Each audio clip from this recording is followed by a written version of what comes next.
kailangan natin ilagay sa plastic muna yung mga pera. Para pag naglagay tayo ng tape, hindi madadamage yung pera. So yung ganito ko, 500 pieces na to. Ay, ilalagay ko na lang yung link nito dyan sa comment. Ayan, tingnan nyo yung size ng plastic. Saktong-sakto siya dito sa ating mga bills. Ayan, may kasama na siyang adhesive.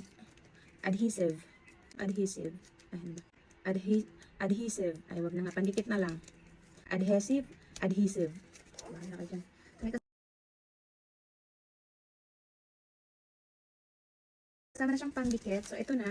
So, safe na yung money natin dyan.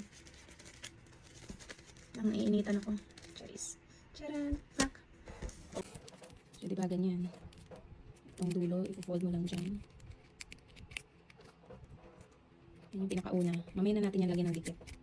Ganun lang. Tapos dito sa next, fold ulit. Tapos ito yung ididikit na muna natin dito.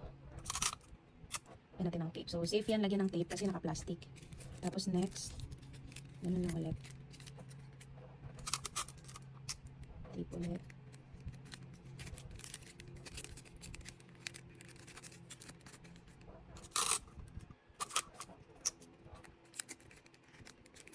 And other side.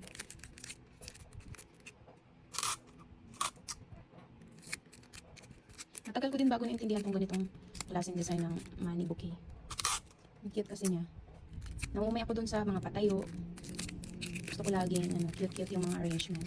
So, dun sa mga unang nag-order sa akin ng money bouquet, okay naman sa kanila yung mga ina-offer ko na design. And yung mga money bouquet ko, halos ganito. Wala pa akong na-try na yung patayo lang. So, ayan na. So, 4 na bills lang yan. Ayan, meron ka ng money flower. Tapos ito, dito ko didikit yung pearl mamaya. Kasi maganda may pearl sa gitna. So, flat lang natin yan. Tapos talagyan natin ng stick to later.